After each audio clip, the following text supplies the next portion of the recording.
Abrimos el centro y aquí nos piden algunos datos. Entonces nos dice cuál es la primera línea. Eso quiere decir cuál es la primera línea en la que comienza el registro. Entonces, si nosotros vemos, este es 1, 2, 3, 4, 5, 6, comienza en la 7, ¿verdad? Sí, y aquí también nos dice, en la línea 7. Entonces colocamos aquí 7. De ahí me dice cuál es la última línea. Entonces lo único que yo hago es venir acá y veo cuál es la última línea de datos, no la que dice N. Entonces la última línea corresponde a la 201. Aquí me dice cuál es el delta T o del time step.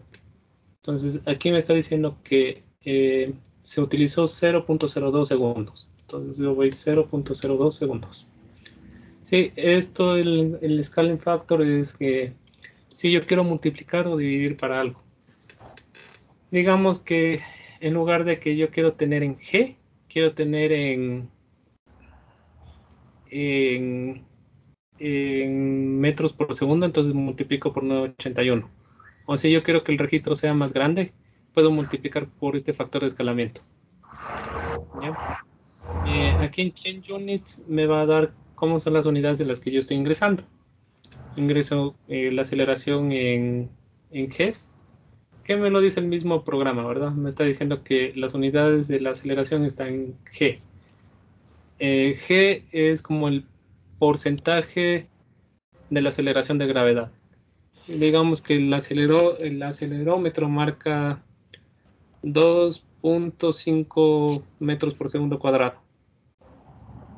Eso dividido para 981 le corresponde 0.254 G.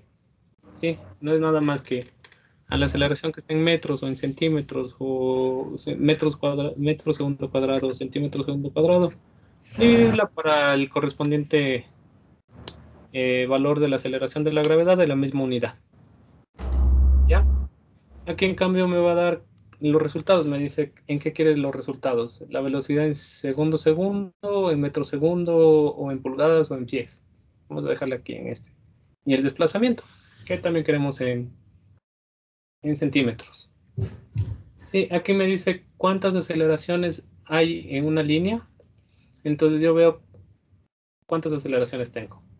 En una línea tengo 1, 2, 3, 4, 5, 6, 7, 8. Entonces tengo aquí, perdón, me salté este paso. Entonces aquí tengo que hacer clic. Dice, ¿tengo una aceleración por línea? No, tengo 8.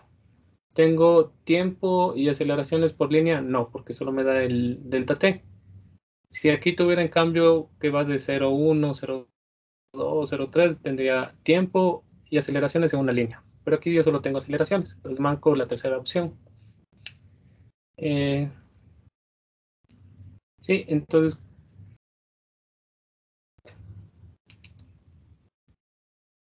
no sé si estoy bien aquí. A ver, single line acceleration. Sí, sí está bien acá.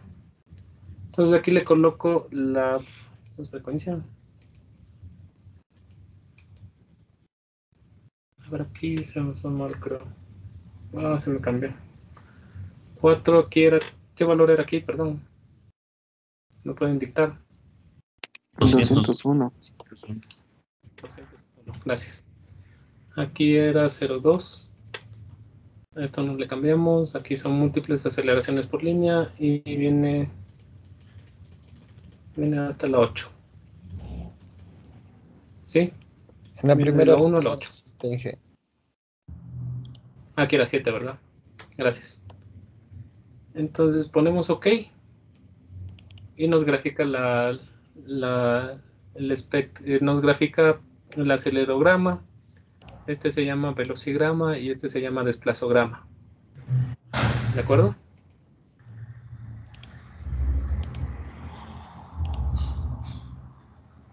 ¿Sí están hasta ahí?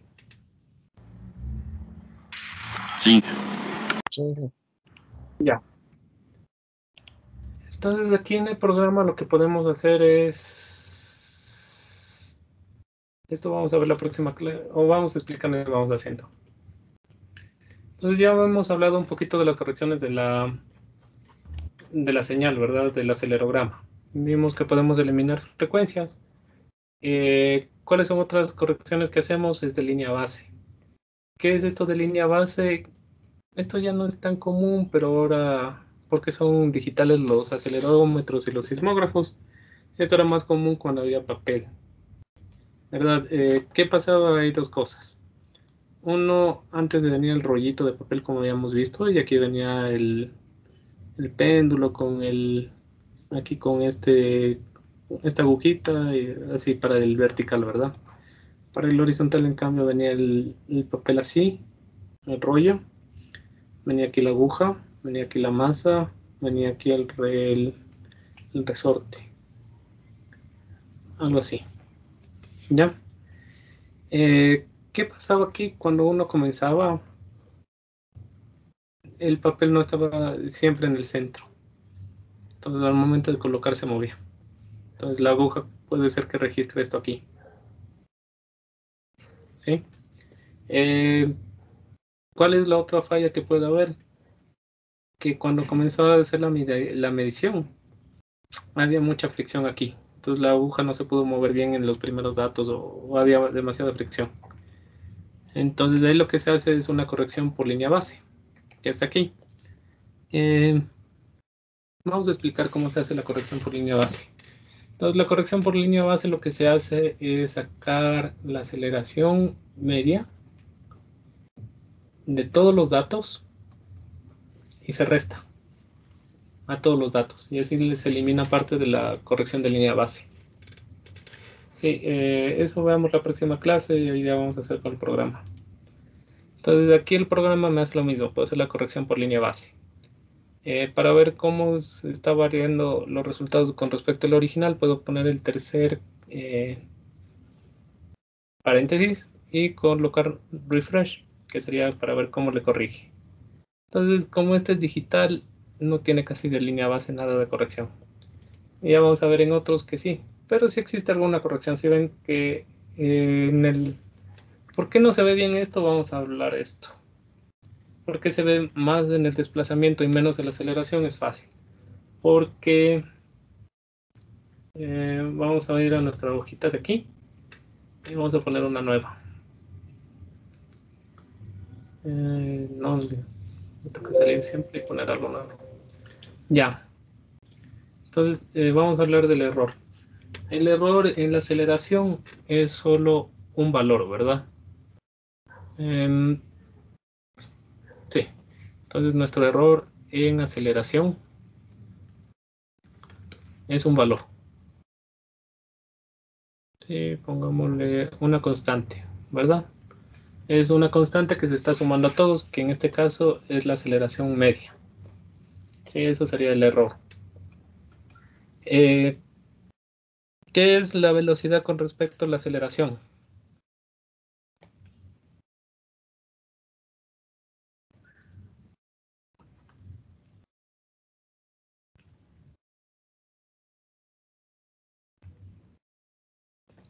¿Cómo obtienen la velocidad con la aceleración? Integrando. Exacto. Entonces integro.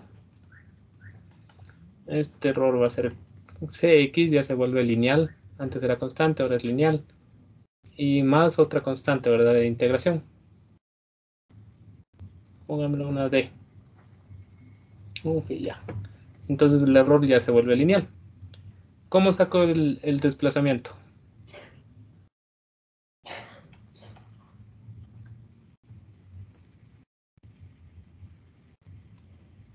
Integrando otra vez. ¿Cómo saco? Exacto, integro la velocidad. Integrando la Entonces esto se vuelve x cuadrado, esto se vuelve x y otro, pongámosle un omega. Entonces el error ya se vuelve parabólico. Entonces es por eso que cuando yo veo el error, ¿sí? Aquí. Cuando yo comienzo a revisar los errores, aparentemente en el acelerograma casi no hay error. Al final se ve un poquito, ¿verdad? Porque debe de partir de 0 y tiene que llegar a 0. naturalmente. Si no parte de 0 y no llega a 0, cuando ya pasó el sismo es que hay el error de línea base. Entonces aquí sí ven que parece muy parecido, perdón la redundancia, parece mucho a la original, la corregida. Es porque el error no se puede notar mucho. Yo paso a la velocidad donde ya vemos que el error es lineal. Si ven que ya comienza a verse un poquito más de la diferencia. Y cuando yo ya le comienzo a comparar en desplazamiento, ya veo que es mucho mayor. Entonces la explicación es eso. ¿Sí se entendió?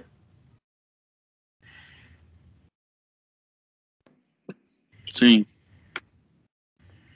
Ya, si no entienden algo me avisan y vemos cómo se explica de otra forma. Ya, de lo que puedo hacer es hacer la aplicación de filtro. Entonces vamos a solo aplicar en este momento el filtro. Entonces el bandpass era el que nosotros habíamos dicho, es el filtro que filtro tanto frecuencias bajas como frecuencias altas. Entonces las frecuencias bajas se dan por movimientos, veamos si tengo aquí. Algo más, algo más.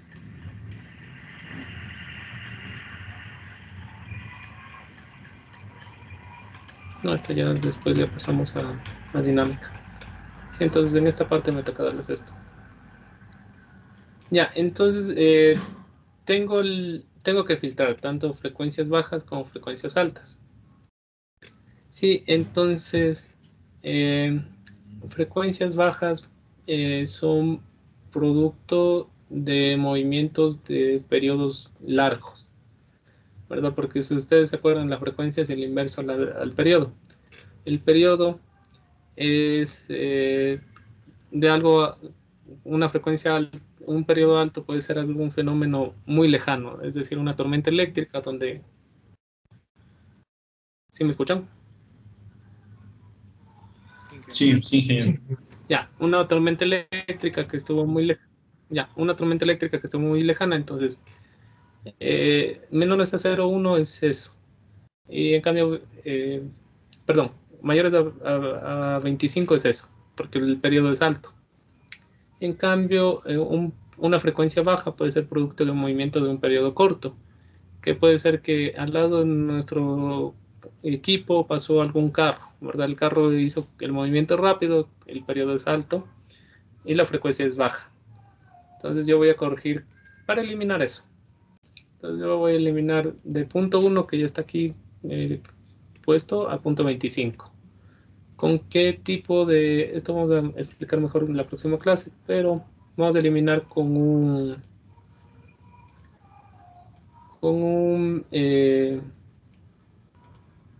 ¿cómo se llama?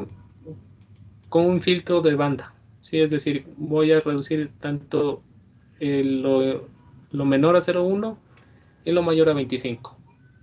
Entonces pongo refresh y si ven que cambia, ahí ya me eliminó o disminuyó, perdón, las amplitudes menores a 0,1 y las amplitudes mayores a 0,25, a 25. Entonces sí se ve el cambio. Este programa también lo que me ayuda es a la obtención del espectro de Fourier. Y ven, aquí tengo el espectro de Fourier, pero el espectro de Fourier en esta parte está en frecuencia. Hay una forma, yo me acuerdo de cambiarle a periodo.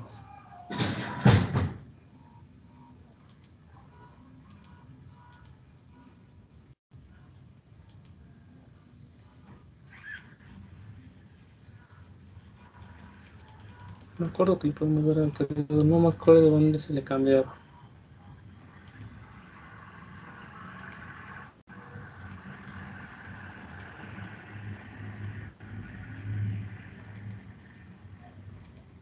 Bueno, ya le voy a tratar de buscar, pero no importa.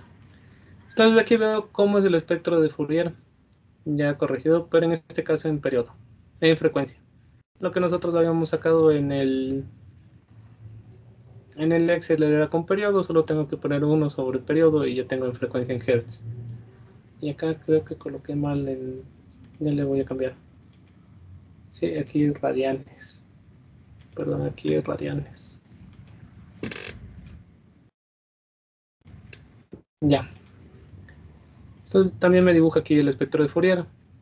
¿Sí ven? Entonces tiene la amplitud en Fourier, la fase, y esto no nos importa un poco porque es diferente. Pero sí me da el periodo. ¿Se ven? Entonces para un periodo de 40.97 tiene una amplitud de Fourier de 0,1. Entonces si yo vendría aquí en periodo, cojo aquí en 40 y pongo ese puntito. El siguiente, para un periodo de 20, vendría a 20 y pongo ese puntito. ¿De acuerdo? Que ya me está dando el resultado. Y esto les debe dar lo mismo que nosotros hicimos en el Excel. Sí, y avanzamos más todavía. Sí, vamos a tratar de terminar esto. Entonces, le dejé esta diapositiva porque para nosotros poder utilizar esto como lo que habíamos visto. Entonces, esto era el acelerómetro. El acelerómetro es un aparato que mide la aceleración del suelo. ¿Ya? Entonces, eso también vamos a hablar un poco. No sé si es que coloqué aquí otro gráfico. No. Vamos a revisar otro gráfico la clase próxima. Y vamos a ver. Entonces, el acelerómetro es muy bueno para captar aceleraciones altas, ¿verdad? Aceleraciones de terreno o sismos muy fuertes, sismos como de 8, 9. Yo puedo captar las aceleraciones. En sismos muy pequeños, ¿se acuerdan lo que vimos hace un momento? Cuando vimos la codificación de los sismos que yo tenía, y cuando trataba de sacar la ley de Gutenberg-Richter tenía un punto de corte, una magnitud de corte, ¿verdad?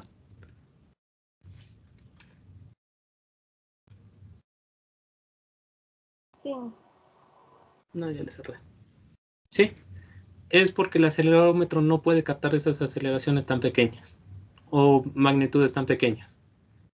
Entonces, para nosotros legalmente el acelerómetro es lo que más se utiliza, porque un sismo pequeño en un edificio no causa mucho, un sismo grande sí. Pero ya para hacer el estudio sismológico tienen que captar tanto aceleraciones pequeñas como altas. Entonces se cortó, ¿verdad?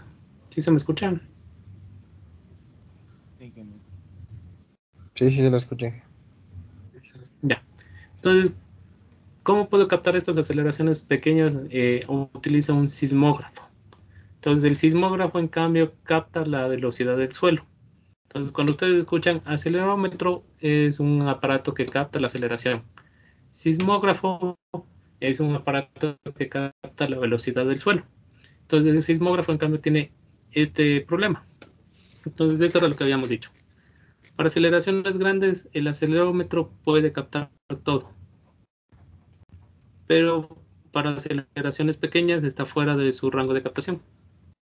Aquí, en cambio, el sismógrafo para aceleraciones pequeñas capta, pero para aceleraciones grandes ya no capta, se satura. Entonces, esa es la diferencia entre el acelerómetro y el sismógrafo. El acelerómetro capta las aceleraciones del suelo y sirve para aceleraciones grandes. Sismógrafos captan la velocidad del suelo y sirven más para aceleraciones pequeñas. No, si es que hay un sismo, lo que va a pasar es esto. Si es que hay un sismo muy grande, lo que pasa con el sismógrafo es que comienza así. Capta bien los primeros movimientos porque la aceleración es pequeña, las ondas P, vienen las ondas S y se satura. Y no se puede ver nada más. Esa es la saturación del equipo. En cambio, por eso en Chile, en Ecuador también ya ahora, y más en Estados Unidos y más en Japón, tienen en una misma estación un acelerómetro y un sismógrafo. ¿Sí? Entonces así pueden captar en esa misma estación un movimiento de suelo pequeño y un movimiento de suelo grande. Sí, eso es la saturación del equipo. Y el que capta mejor todo, que capta la componente ya de desplazamiento, es el GPS diferencial, que habíamos visto en las clases anteriores. ¿Sí se está entendiendo? Sí, si me equivoco, tenemos adelante también un poquito más de explicaciones de esto. Pero vamos dando para ahí. Lo que veamos más adelante ya entrar un poco más a cálculos. Entonces, creo que ya se nos acabó la hora. Vamos a quedar hasta aquí. Próxima clase vamos a ver algunas relaciones que se puede sacar para determinar cuál es una duración para no utilizar todo el espectro, porque el espectro, la señalización puede venir de 1 a 100 segundos, hay señales que van de 1 a 1000 segundos. Entonces, a veces lo que nos importa es el estudio del movimiento fuerte. Entonces, ¿cómo determino eso? Vamos a ver la próxima clase. ¿Sí? Y esta es la diapositiva del semestre pasado. Me he equivocado. Tenía otra para ustedes. Entonces, vayan utilizando este programa. Si ven que es fácil de utilizarlo, entonces utilícenlo, vayan moviendo algunas cositas, vean resultados que les comienza a dar, para que tengan un poquito más de destreza en este